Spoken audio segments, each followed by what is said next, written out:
My name is Cody Kraus, and on this show, I bring on guests to talk about everything real estate. Let's go. Hey, good morning, everybody. It's Cody here, and today I have Tom Storey on the show with me. So for anybody who doesn't know Tom Storey, Tom, who is Tom Storey? Well, Tom Storey is pumped up from that intro. That was awesome. I'm glad you like it. Tom Storey, first and foremost, is a dad of one with number two on the way. So that's probably Congrats the most again. important in That's terms awesome. of how I'd introduce myself. I'm a real estate agent in the city of Toronto. Been doing it just over 10 years now. I'm a lifelong Toronto Maple Leafs fan, unfortunately. And yeah, man, that's me in a nutshell. Okay, cool. And we've known each other probably 7-8 years now. We're part of the same coaching organization. You obviously sell real estate. You're running a team, and you guys are based out of downtown Toronto. I think you say anything 416 is. Yeah. Anything, what I tell people is like, if you pay double land transfer tax, we sell in that area. Unfortunately, we're sorry to hear that. We're in the real Toronto proper. Oh, cool. And so in Treb right now, you guys have a pretty record high number of realtors. Last stat I heard in the fall was somewhere around 77,000. Are you noticing that number's falling? Is it still growing? No, I think for the first time I went to Realtor Quest earlier on this year, and I heard them say something that it actually did come down. And I think it was the first time that it's come down in, I don't know, probably a decade at least, because we had such growth happen for a long time. And yeah, I mean, I think the last few years, and you know this as well as me, is like we're getting things done, but it's challenging. We're grinding. It's not what it was. And even thinking back to like the markets pre-craziness before, you know, pandemic and everything else, and then prices shot up. Even those markets were challenging, but nothing like this with the uncertainty and the rate hikes. And like, unless you sold in 2008, 2009, I don't think we've had anything like this where there's been so much going on. And, you know, for the average Canadian trying to make a decision on what they're going to do, where they're going to invest their money, it's like, there's so much negativity out there that's tough. So yeah, I've never seen this in my 10 years. Well, it's back to the basics right now is kind of what I'm seeing. Like for us, our bull market kind of started around 2017. I think you guys were charging years before that, and then you peaked in 18 and then started coming right back again just as hard. So for you guys, it's probably the last 10 years you haven't really had to exercise, I call it, a lot of the basics. But when I started in 2011 here in Windsor, Essex, we were affected greatly by the U.S. financial crisis because we're right across the border from Detroit. So the bulk of the industry in Windsor was the Chrysler minivan plant, and then the tool and die industry that services the auto industry directly. So we saw a huge impact in our market from that. And so we didn't really start getting the bull market until 2017. That's when we actually saw double-digit annual price increases. So from 2011 to 2017, we had listings that took 90, 180. Sometimes you're renewing them 3-4 times. We had listings that sat sometimes for 2-3 years before they sold. It was a very high inventory market. And so we had to develop things like 30-day CMAs where we check in with our sellers every 30 days. And that might seem ridiculous because it's probably something you should be doing weekly for an active listing. But at that time, our listings were sitting for that long. It monthly made sense. And you had so many listings, and that you're hoping they actually that they sell and close, that the sellers weren't expecting a quick sale either. So now it's back to the basics again, where I feel like for the last 3 years, we just said to our sellers, hey, pictures are Tuesday, listing goes live Wednesday, offers are Monday, and there's going to be 4,000 showings in between now and then, and we'll take up your 40 offers on Monday. But now it's, hey, we have a showing today. I'll get back to you by tomorrow at noon with feedback from it, hopefully. A lot of realtors not getting back, unfortunately, so we should probably try and work better together on that. But we'll dissect the feedback that we get and adjust our listing accordingly if necessary. The one thing I kind of just mentioned to you before the show, though, is that I am noticing, although the showing traffic is down like crazy, the number of offers coming from the showings, like the ratio is pretty strong. So we might not get 30 showings on every listing, but if the house is priced right, it almost seems like we're getting one offer for every 5 showings. I would say probably it's because when things were going a little crazy, when you list a house, sometimes it was a real price, but a lot of the times it was a marketing price, right? You go a little bit under, you'd set an offer date. So it's like, of those 30, 40, 50, 100 people sometimes that would book a showing on the property, you know, maybe the percentage of offers to showings was a little bit lower. But there's now, when you're pricing a house at its actual value, or perhaps 2 to 3% higher to leave negotiation room, maybe you're just getting more like real showings. Like these are real people that could actually afford the property, because as well as me, is when it was crazy, you get 10 offers, 8 of them might have been crappy, like prices you'd never consider, but the top 2 offers kind of battled it out, and that created, the high end price that we'd never seen before. So I'd agree. It's right now when we're actually pricing properties at what they're worth. The total showings are down, but offers versus how many showings is actually probably up, because you're getting more qualified people not wasting their time, right? Yeah, the other thing I'd add to that too is like if you look at who's actually in the market right now, I think people were looking at homes almost for a hobby before, and it was like, well, we want to put in a pool or redo our kitchen. Yep. Maybe we'll just sell our house for $200,000 more than it's actually worth, and then just go buy another house. And now you're not moving unless you have to. So the people that are looking right now have serious reasons to move, whether it's downsizing, divorce, empty nesters, the house is too big, pregnant with our third, whatever. The people that are signing the 5% mortgages are pretty serious, versus, hey, when we were getting way more for our home than we ever thought it was worth, and debt was 1.9%. There were almost people looking as a hobby, it seemed like. 100%. I would say that was like a huge part of the market. Like if you look at what's going on in Toronto right now, just like you have 2 different markets in terms of like a price point being the gap between the 2 Yep. markets, our 2 markets are condos versus everything else. And if you look at the entry level, again, I understand that's kind of a funny word to say when it's $500,000 these days to get into these condos, Yeah. but that sector of the market used to be very active, for a simple reason. It was the most affordable on paper, right? But the people that were buying those properties were first-time home buyers, typically dual income first-time home buyers, like a couple or something buying that first condo. But then probably even more significant than that was investors. They were buying them all up, because even if I'm losing $1,000 a month, it's like, well, this thing's going up $2,500 a month in value. Like this looks great. Yep. And that is like probably based on the definition, just being a speculator. But a lot of people did look pretty good for honestly like a decade. And until the rates changed and went up significantly, those numbers they didn't even pencil before, but the appreciation made it worth it. Now it's like, well, why would I do that? Why wouldn't, if I have 200 grand, why wouldn't I just throw it in a GIC for a few years? That's arguably, if you're not moving into the property, it's not an emotional purchase. Is that not like a safer bet for the short term? And I mean, if you go back to 2021, the answer would be yes. Yeah, right? GIC rates weren't great at that time either, so they weren't That's very fair. exciting. Yeah.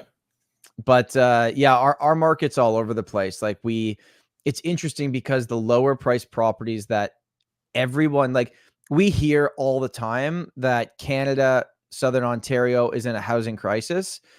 This is like, we use the word crisis, but nobody's taking it seriously. Like if it's a crisis, you'd think we'd be like actively getting together, sitting down and figuring out ways to solve the crisis, but we're not.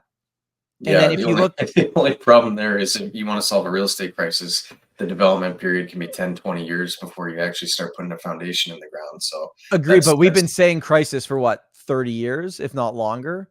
yeah, ever since immigration picked up, for sure. Right. And so if you look at what's going on with that, it's like, okay, well, we're not really solving anything. And then you look at where the sales are happening. And weirdly enough, in Toronto, the sales are happening in the higher end. Like actually over 2 million, stuff's moving $2 to $3 million, which is crazy to say. Stuff's flying. It's selling in a week.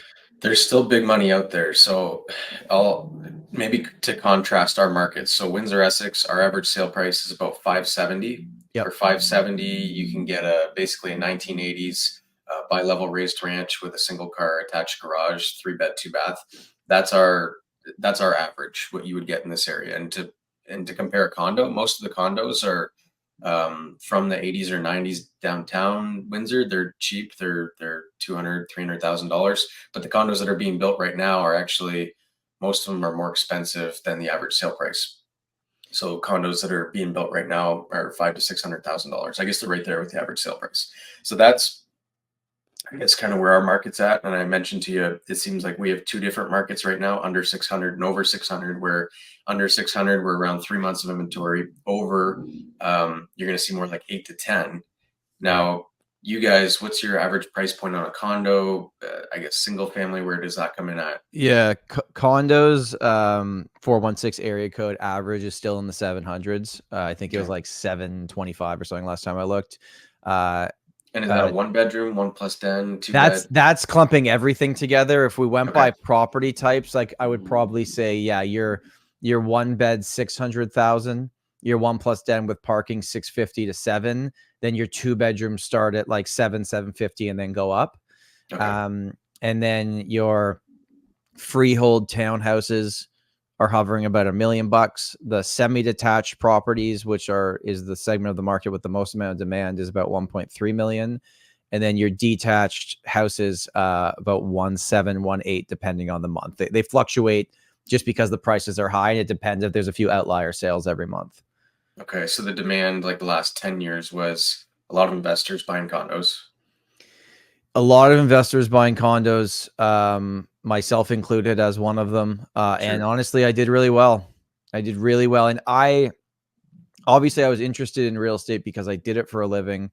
And when I started buying real estate, the first property was for myself before I started investing. Like I figured out my own situation first.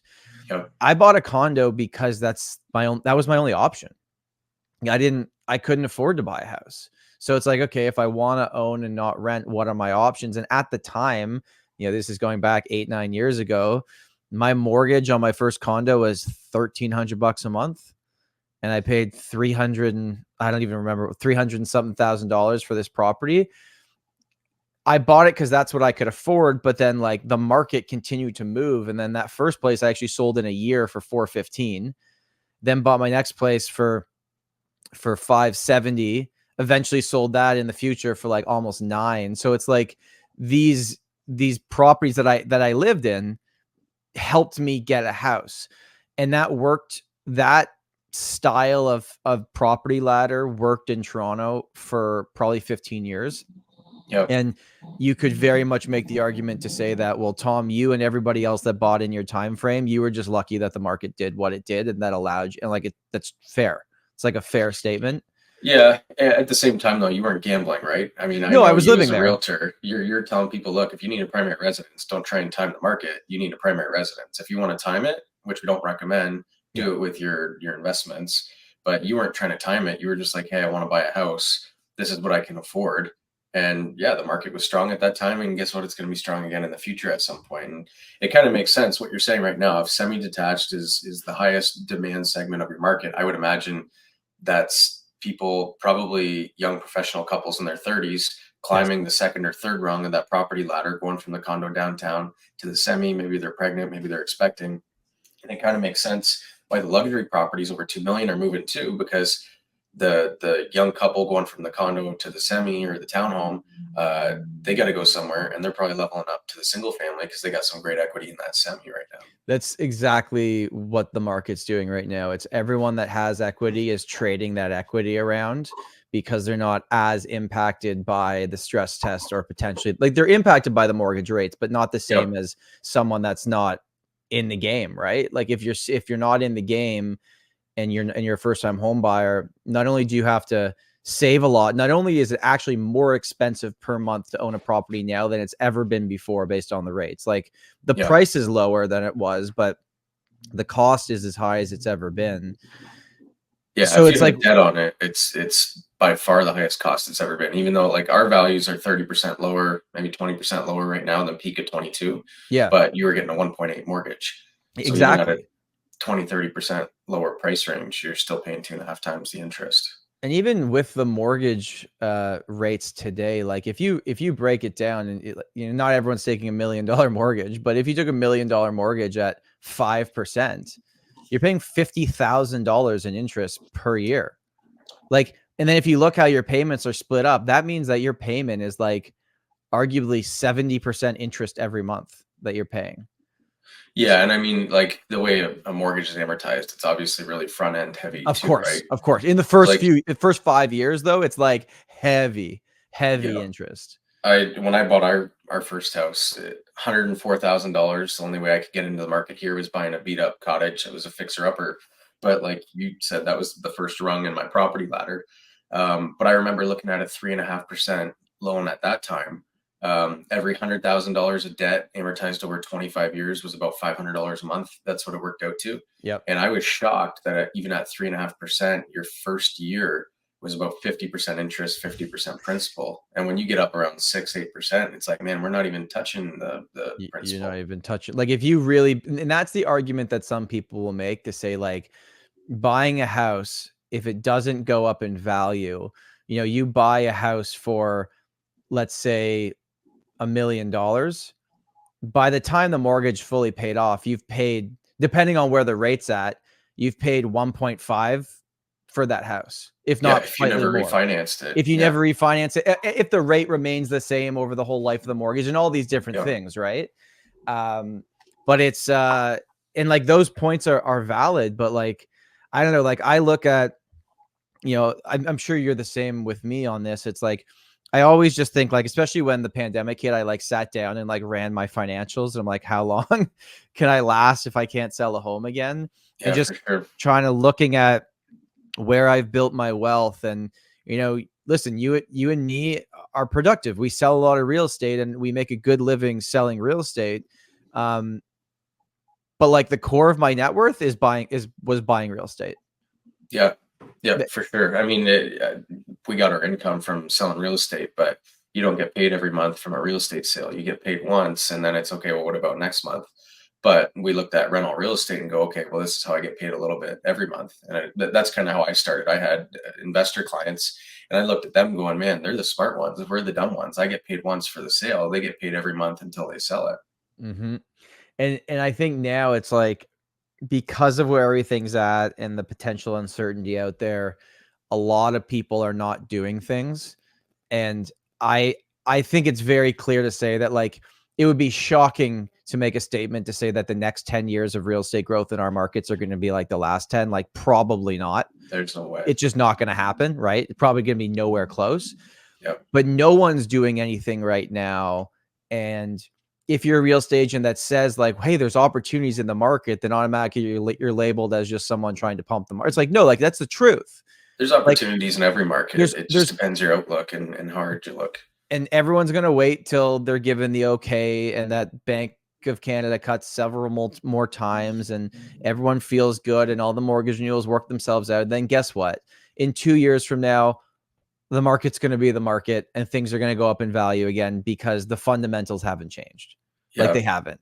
You know what I think is healthy about where we're at right now? So I have a friend going through a separation, which is unfortunate. So, okay, she's going to keep the home. He's looking at, do I rent or do I purchase a home? And do you know what's actually healthy about our market right now? Yeah. And I think it's the reason why we're not going to see exponential growth over the next 10 years, kind of like you mentioned, is that I helped him run the numbers and we're looking at it going right now. It's gonna net cost you more to own a house than to rent a house. And to give you an example on that, to make it pencil out, you could rent a really nice townhouse here for around $2,700 a month right now. Yep. And it's probably a $600,000 property. If you go put a mortgage on that property, even with 20% down, you're probably gonna have, a $3,000 a month payment, maybe more, maybe less, depending on your rate. And I guess if you want to put more or less down. But then you still have property taxes, you still have your interest component, which isn't going to principal, like obviously a portion of your payment. Yeah, I'm not giving that to the landlord though. So net cost, even though, yeah, it might cost me $4,000 or $4,500 to own the townhouse, but I'm getting some principal to it. Yeah, but if you factor maintenance, insurance, property taxes, and the interest component, you might be net zero rent versus ownership right now. So the only benefit is if the property actually goes up in value. Mm-hmm. And some people just want to own where they live. They like the certainty where the landlord can't sell it on them. And that's honestly my biggest push for owning real estate is I want certainty. And that's why I like fixed term mortgages. That's why I like to own where I live. But there's obvious advantages with renting too. Like, okay, well, if it needs a roof, that's not my expense. That's the landlord's. So it's probably healthy because that's kind of what renting was 10 years ago. I have young couples where they were like, man, we felt like we were doing it right. We were doing the Dave Ramsey plan. We were trying to save up 10, 20%, but every month homes are going up 1%. They're going up 20 something percent a year. Now all of a sudden my 10% is worth 4 or 5. So we feel like we're getting punished for doing it wrong. Now we're not seeing that exponential growth, and it's allowing people to actually compare, okay, maybe is renting right for me right now? Because before renting, we were like, guys, I don't care what you have to put down. You just got to get in the market because they're going to be 10% more in 6 months from now. Now, if we're going, well, actually, no appreciation, we're not even really factoring into it right now. Make the decision based on what you can afford monthly payments and what makes sense for you long term. I think that's healthy. It is healthy. And I think, yeah, you're right. That's gonna remain for a long time here. Like interest rates, what do you think? Like when the dust settles and Bank of Canada's done cutting and the bond yield does what the bond yield does, where do you think we end here? Like in 2-3 years from now, what do you think? The fixed rate's 4% and the variable's 3.5%? Fixed rate 4.5, and right now we're just under 5 or just over 5, depending if you're insured or traditional. Excuse me. But yeah, I don't think there's any reason for it to be less than 4.5. I don't think we want to spike a whole bunch of speculators again and investors again and things like that, because we don't have the development to match it. But I think 4.5%. So really, the fixed rates probably aren't going to move that much from where they're at right now. I think historically 7% is the average. Now, mind you, our average sale price was a lot lower, but I can't see why it needs to be under 4.5. There should be some kind of a pain you feel when you pay interest. And at 1.8, there was no pain. There was people who paid for houses, putting mortgages on them to go into the stock market. That's kind of dangerous. Yeah, a lot of people took a lot of risks, and for a period of time, because of what was happening, it paid off for them really big. A lot of people did actually do very, very well. But then, like everything else, it's the people that get in because they see someone else did it and they get in too late and don't really understand what they're doing. And then when the pain comes, they are the ones that feel it and they lose a lot of money. And in our market, it's mostly in the new construction space that I think people were making very, very silly decisions, paying honestly stupid prices for like, I can't wrap my head around it. I've been telling people not to for so many years and nobody listened to me. But now they're calling me to be like, can you get me out of this? And I'm like, you paid $1,600 a square foot in 2021. It's maybe worth 1,100 today. It hasn't even closed yet. Like, it probably didn't feel real, right? You're putting that purchase contract 3, 4, 5 years out.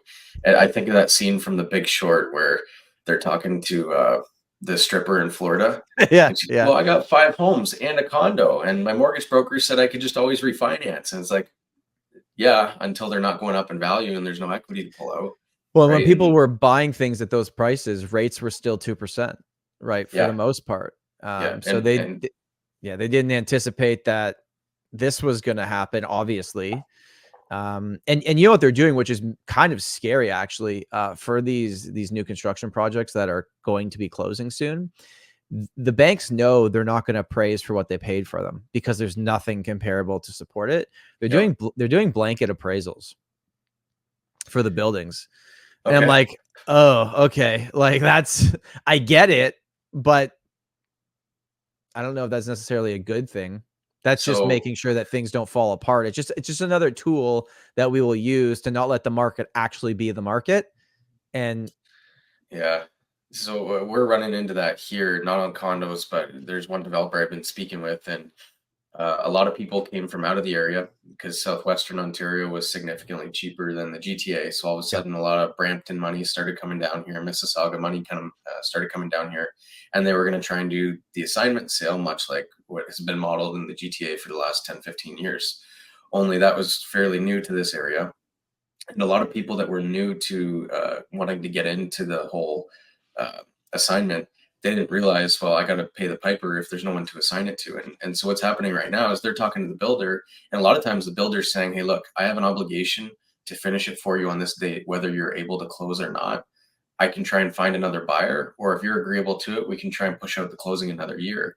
And the problem they're running into is if they built a row of townhomes, for example, and they were all sold on paper at $780,000, and they sell one of them for a reduced price just to help the person close, now it affects the appraisal for every other house on the street. So they're at this stalemate where it's like, do we keep extending these closings, or maybe try and help them rent it, or like, what do we do? Because if we sell one cheap, it's going to kill the appraisals for the rest of the street, and now none of them are going to appraise for what they need to appraise for. And like, how much of this is the developer's responsibility? Because when people were buying condos in Toronto and in 4 years, they made 200 grand before it closed, I didn't hear the developer coming back asking for half the appreciation or a new, like, you know, when things were really good, people loved it. Now that things are bad, they're looking at the developer being like, help us. If I'm not mistaken, a lot of developers started putting in assignment clauses, right? Oh, they did. Oh, yeah. Yeah. Good, but they knew that was a way to sell more quicker.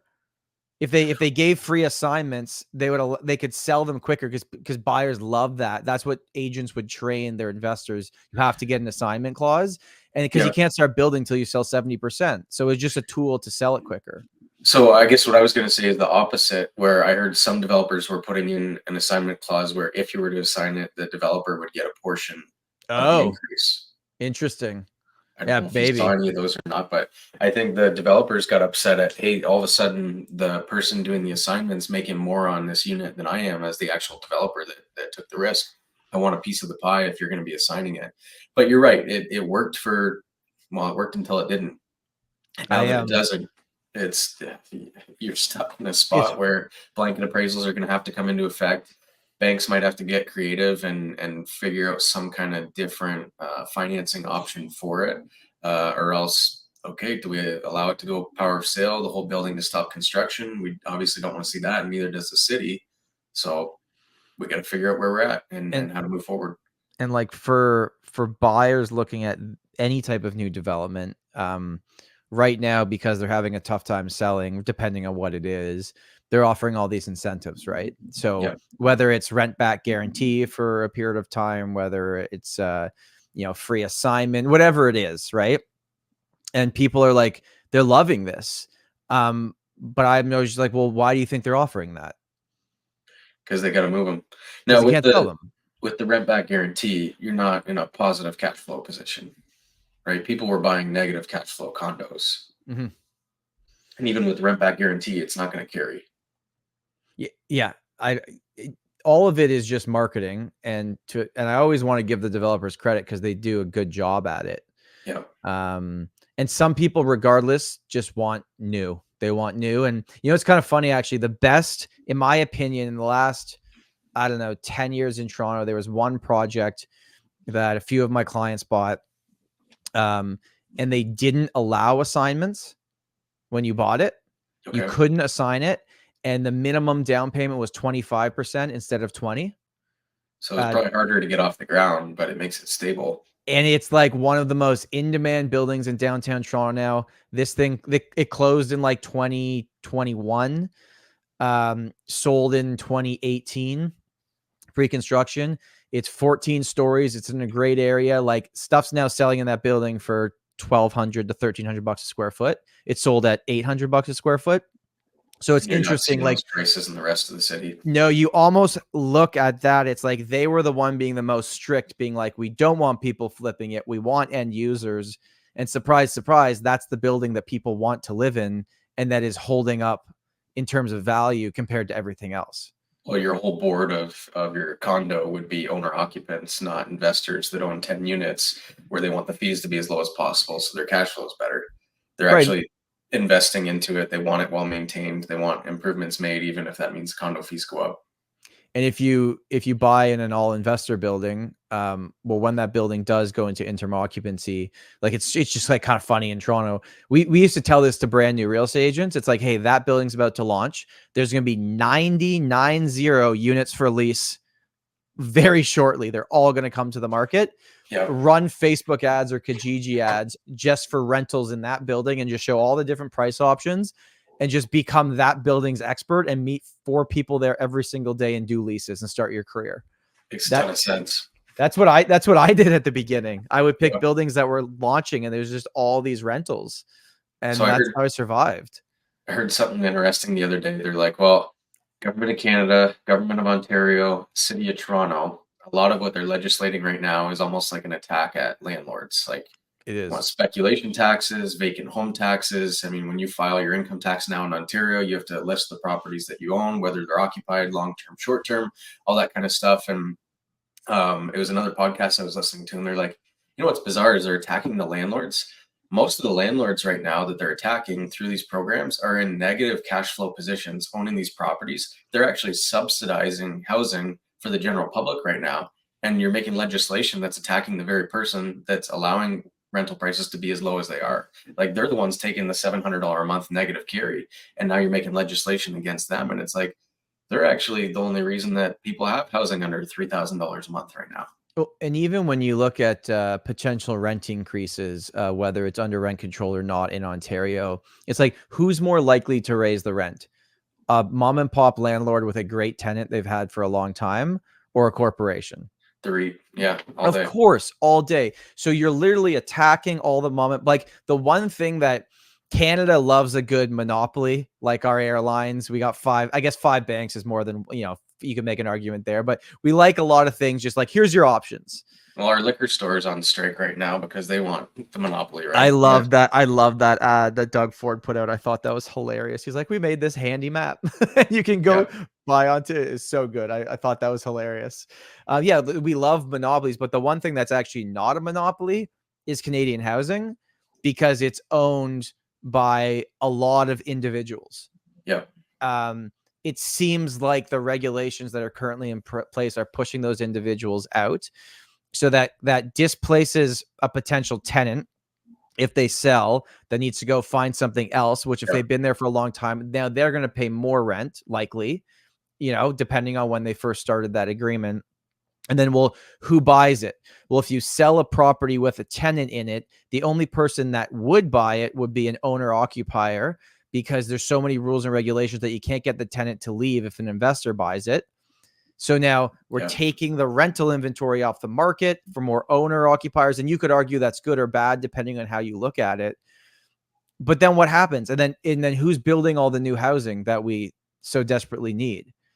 Yeah. And so that's a good point. So right now in our area, like, new construction, by the time it's finished, is probably 10 to 20% higher than where the resale market's at right now. So the resale market's moving, new construction isn't. So the actual new construction that people are pulling permits for right now is built for purpose rentals, because CMHC, Crown Court, which I learned on your show, is the second largest insurer of mortgages, not the first in Canada, but they provide the financing for these guys. 50-year amortization, 95.5 loan to value on the construction costs. You got to own the land, but they're not giving first-time home buyers or end users that opportunity to go to 50-year AMs. They're max 25. So when you look at where Canada is actually funding development right now, they're doing it to the built for purpose rentals, the REITs or large corporations. And I might have mentioned this on your show, and maybe I'm a schemer, but I think the landlord tenant board's playing dumb. They've handled it terribly over the last 3 years. My last eviction took 16 months and it was done properly. I even did a cash for keys where the person didn't leave when they got the cash, and that took another 7 months. Oh my God. But what they are doing is making mom and pop landlords get out of the game. And pretty soon there's only going to be 20 or 40 landlords across Ontario, and it's all going to be REITs, and they're going to have on staff lawyers and paralegals that know exactly how to play the game. They don't have to explain the rules to 10,000 mom and pop landlords. And I think really semi-detached townhomes, single family homes, I think 99% of them are all going to be owner occupants, and that's okay. I think the neighborhoods are going to look great. They're going to be well maintained and things like that. But if you're a tenant, you're not going to have the options to rent from. You're only going to have apartments to rent from. I mean, we have the exact same thinking on this. I think that's the path we're going down. And when you talk about CMHC or what the government's doing, well, we're trying to build rentals, and we're helping developers build rental buildings. And I'm not personally, I'm not sure that's like a good path forward for Canada, but maybe that's just the way that we're going. It's definitely the way that we're going. And the argument is probably, well, if they're a REIT, you can buy their stock and you can get paid that way and build equity that way. But the reality is a mortgage and owning the place you live in is a forced savings plan. And if we don't have some kind of a forced savings plan, generally we don't save as well as we should because there's a lot of shiny objects out there. There's too many objects out there. I've become so hyper obsessed with paying down my mortgages recently, like since the interest rates changed. Like I'm a lump sum in exactly the date I can every year. I'm even looking at doubling my monthly payments, and it's crazy. If you double your monthly payments, I could take 15 years off my mortgage. Do you know what sounds ridiculous is I was doing that, and as the prices were going up like crazy, and then I saw the interest rates start rising, I'm like, I'm stupid for paying down my mortgage because I was planning on moving. I just sold my house about 3 weeks ago. It closes in 2 days from now. Yeah. And I'm going to go into a much larger mortgage because we're building a bigger home because our family's grown quite a bit since we were in our last home. But I'm sitting there going, why am I paying it down quicker? Because I'm paying down my rate at 1.92 and I'm going to be signing a new one at 5 and change. I got to stop paying this thing down and put the money into an RSP or a TFSA instead. Yeah. Yeah. But traditionally, pay down that debt as quick as you can. That's what makes a lot of sense. And it is a forced savings plan. If you don't have that forced savings plan and you don't have pride that you're taking in the place that you live, it's a lot easier to go out and spend money on a vehicle because you're like, well, at least I own this. But that vehicle ain't going up in value. And I know they have a couple times in the past, but it's not the average. I don't know what his name was, but I see him everywhere online. He's kind of like, looks like an older Ryan Reynolds if he was bald with glasses. He's like Dave Ramsey. No. That would be a huge compliment for Dave Ramsey. I forget the guy's name, but he was doing an interview and they were basically asking him like, what do you tell the next generation? Is there any hope? And he's basically like, no. He's like, I was talking with the guys at Live Nation the other day, and I was like, your success is not your fault.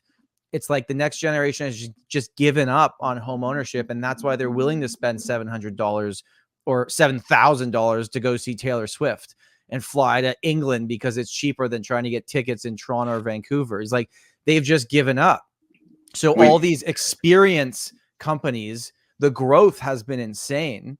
And like live concerts, things like that. And I thought it was an interesting point, which he's probably like bang on about, is that a lot of the younger generation just, maybe they're not educated on it. Maybe they just don't care. Maybe they've just been told like, well, even if you work really hard and do everything right, it's really difficult. So like, why would you waste the best years of your life doing that?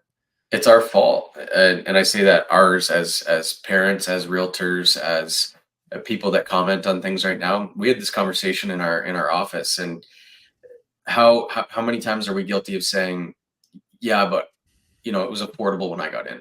Yeah. Affordable like isn't really a defined term.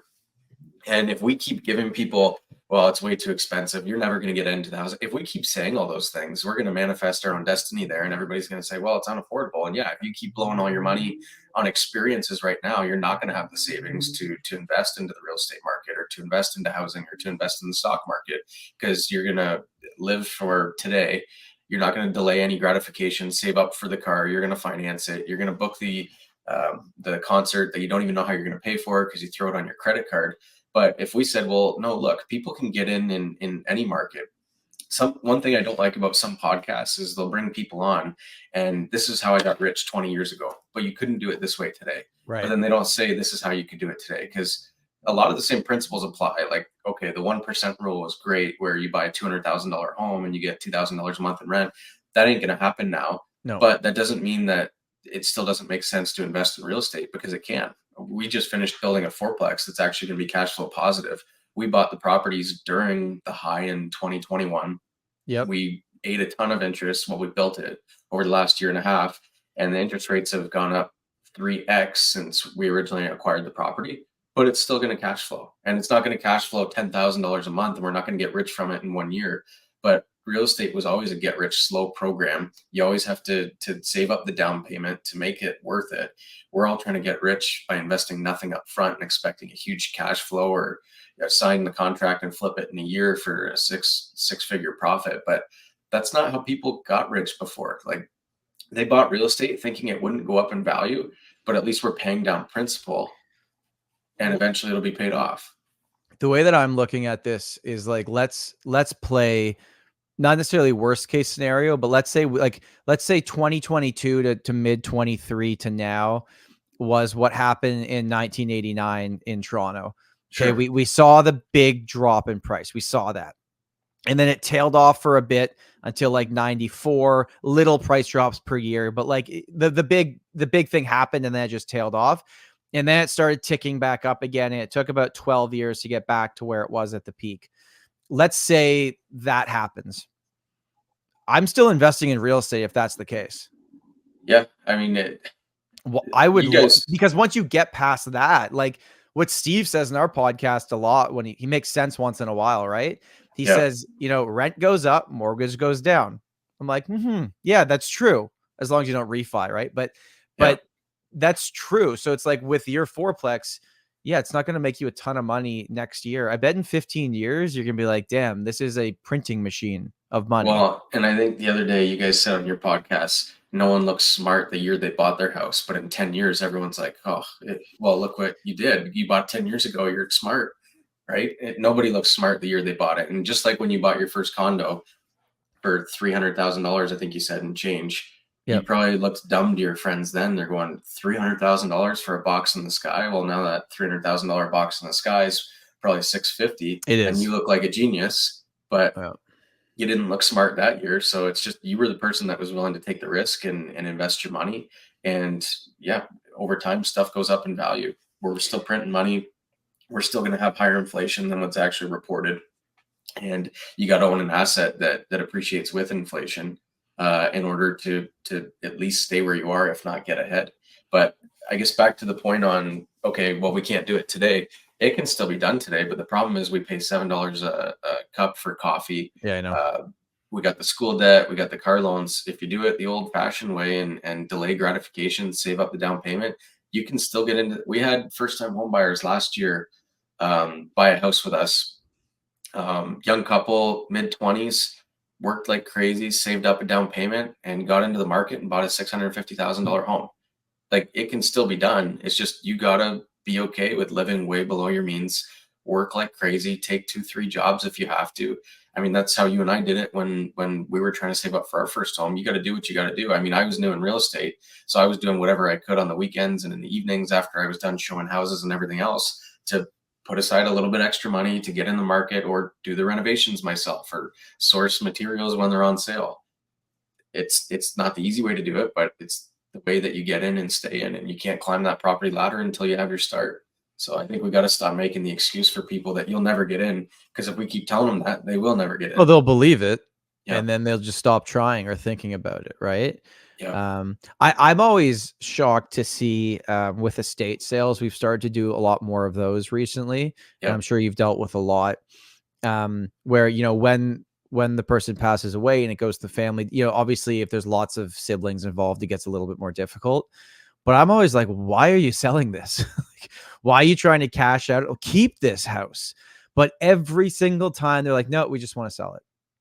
Yeah. Well, and with estates, it can be tricky too, because you might be dealing with multiple inheritance. Well, for sure. Absolutely. One who's great with their money and two that aren't, or vice versa. And then the other thing too is it's always like, it sucks, but money can really get in the way of family. And we've seen this with estate sales. So even the responsible people that are usually assigned to be the executor, they'll go, look, I would love to buy this, but in 15 years, my sister might accuse me of paying less than it was worth. And that's how I got wealthy. And right. So a lot of times they might say, yeah, it makes financial sense to keep it, but I don't want it to be a fight in our family 10 years from now or 15 years from now. So I get that too. Yeah. There's also like, I've been doing a lot of like tax planning stuff and insurance stuff recently, and having conversations with people that are there's zero emotion in their advice. Kind of like if you listen to Dave Ramsey take a call on something, he's like, well, just sell it. Just sell that thing and do this, and then you're done. And it's like, yes, that makes total sense. Like right now, I know if I sold my cottage property, I could basically be almost mortgage free, and like everything would be, but like, man, the life memories that we have there, the emotion behind it, the joy, that's more important to me right now. Yeah. So you'll work hard to make sure that you can keep it. I'm laughing because, I think it's George Camel, the one guest on Dave Ramsey's. He got chewed out the other day. Yeah. Twice actually. Once because a lady with a horse called in. This is my financial situation. I'm broke. Costs this much to feed the horse. And he goes, sell the horse. And so the whole equestrian community flipped out on him. Like, you can't just sell the horse. That horse is like a person and it's our baby and whatever. And so he had an 80-something-year-old lady call in and she goes, this is how much it costs me to live. This is what I have as far as assets. And this is what I get for pension. And it just doesn't cover. And he's like, well, can you make some extra money? And Dave's like, did you tell an 86-year-old woman to go back to work? And he's like, well, she wasn't taking any of my other advice. Well, that's the thing. Like, but maybe what he's saying is it. Well, it's not even maybe. That is the answer. Yeah. But sometimes the answer people don't want to hear. Like myself, when I was told, well, just get rid of the cottage. You got a ton of equity in there. You know, that mortgage goes away. You can throw a huge amount down on this one and you're almost out. Wouldn't that be nice to be mortgage free in your 30s? I'm like, it would be, but I really like going there, man. And my family loves it and my dog loves it. And it's like my peaceful place. Yep. And so it's I don't know, like, so I put my net worth on the line recently to buy the company that I work for and the real estate that came with it. And so we had nice cars sitting in the driveway. They were paid for. And I love Dave Ramsey. My wife doesn't listen to any of that stuff. And so I'm just playing out Dave Ramsey in my head. Well, sell the car. Yeah. So I sold her really nice, brand new 2024 car that was paid for. And we got her a 2017 minivan that's leaking oil. And my cottage property or my horse to me is our boat. We have a little boat. It's not worth a lot of money, but the kids love it. And I'm selling everything. And I knew if I called into Dave Ramsey, he'd be like, okay, well, what can you sell? His saying is sell everything till the kids think they're next. And my one thing I'm not letting go of is that stupid boat. But to me, it's your cottage. That's where we're making memories with the kids. They love it. They caught their first fish the other day. So some things, you can't pay for it. And the difference would be like, if we're struggling to pay our mortgage or put food on the table, then of course you have to sell those things. But when you can afford the things you have within reason, you know, and you enjoy it, there's got to be some level here of like joy in life with financial responsibility. It can't just be one or the other. Yeah, but we seem to have the extremes. Yeah, I've had to evict tenants that have a boat and a motorcycle, and it's like, I don't have a boat and a motorcycle, but I've been paying your rent for the last 10 months. And it's like, man, there's a line to draw somewhere too. Yeah, I don't know. I think right now everyone's nervous about real estate. And I think because of that, I'm more focused on like my paying down on my debt right now. But man, I guarantee we're going to look back at this moment in time. Maybe it's 15 years. Maybe it's not 10 years. And we're going to be like, oh God, look at those prices. Smart money moves when everybody's scared, right? That's Warren Buffett. I'm just get greedy when everyone else is scared and get scared when everyone's greedy. Like, you can buy a condo in Toronto right now in 2024 for the same price it was selling for in 2019. Wow. So we turn back the clock 5 years. And you're getting, if you're an investor, you're getting 2024 rent, not 2019 rent. Now, you're just paying 2024 interest. So you got there before me. So like, that's obviously the big one. So it's like, well, who is this opportunity interesting for? Probably a cash heavy investor, not a minimum 20% down, because that I can't guarantee you're going to get crazy appreciation in the next 5 years. It's just, if you put down 40 or 50% instead of 20, you can still probably positive cash flow. But if you want to come in with 20% down, you're going to be negative carry. And I like Robert Kiyosaki. He always says, well, how many properties can you afford to own that are negative $100 a month? And it's limited to what you make on your income. Mm-hmm. How many can you afford to own that are positive $100 a month? It's as many as you can come up with down payments for. Right. I like that. And even the people that are like, if I look at our recent buyers we've helped, because sellers sell always for various reasons, but we've had a ton of people that our team has helped buy condos recently. And a few of them is like, my daughter's going to school in Toronto. We want to buy this. We're going to hold this for 10 years. She's going to live there for the next 4 years. We had two of those specific situations.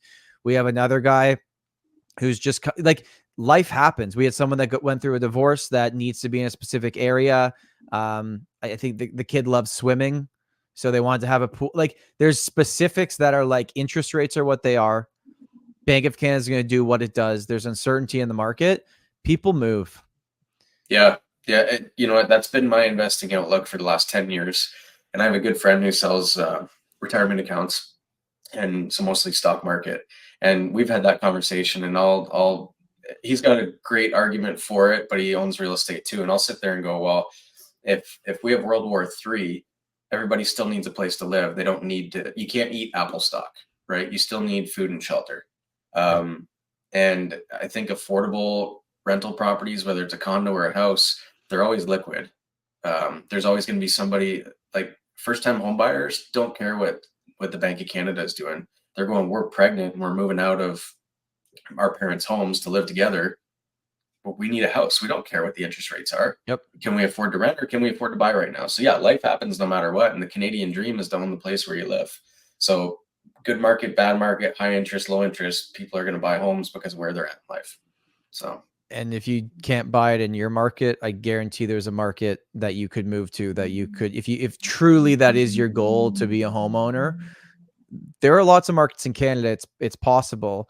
And we talked about this before we started recording. It's like, but is our reality or perception of what I need to own to be proud of it, is it too high? Or do we have to bring down, what we're looking to get to be able to get it, but we're not willing to make that trade-off? Do you know what I'm saying? Like it's. Yep. Yeah. My first house, it was a cottage where it had been leaking for years, rotten floor joists. And so, no, I didn't invite people over the day that I bought it, but I spent a year fixing it up, and I was pumped to have family gatherings there the next year. And it wasn't my aunt and uncle's house or my parents' house where it could fit us all comfortably, but I was proud. I was like, hey, no, this is mine. Come on over. Sit where you got to sit. We're spread around 3 different rooms, but you do take pride in where you live. And was I proud of it the second I bought it? No, but I delayed gratification. I wasn't traveling. I spent all my time and money fixing up the house, and then all of a sudden I was proud of it. So I remember when I bought my first place, I had a housewarming, and again, it was a 640 square foot condo, no balcony, no parking, but like a cool area. And I had people over, and the first person was like, "This place is awesome. Like, what's rent?" And I'm like, "I bought it." Yep. No, I owned 20% exactly of the property at that moment in time, because it was a month into me owning it. But I saved up, got in, and there's certainly a pride of ownership thing. And I actually wonder now, like thinking back earlier on in my life, in my career, when you go to, your friends' parents' houses growing up, or other people that and you walk in, you're like, oh my God, this is great. It's like, you don't know what their mortgage is, if they over leverage to buy this. You don't know the situation. You just see the final product and go, oh, that's a successful person. Yep. And there's a BMW in the driveway, but that's not always the case. No. Hey, Tom, really appreciate the conversation. We're coming up on an hour now. I know you got to get back to work in your family, and I got to get back to work in mine. Really appreciate you taking the opportunity to chat with me today, and look forward to doing it again in the future if you're open to it. Absolutely, man. Anytime. Thank you so much for having me. Okay. Appreciate you, brother. Have a good one. See ya. Bye. Thanks for listening to the show, folks. Please keep in mind that this show is not offering legal, financial, or accounting advice, but rather opinions and experiences in the world of real estate from the host and the guests. If you're enjoying the show, please rate, review, and share with your friends and colleagues. And if you think that there's someone that needs to be on this show, please feel free to connect them with me. Or if there's a topic that should be discussed, feel free to let me know. Thank you so much, and bye for now.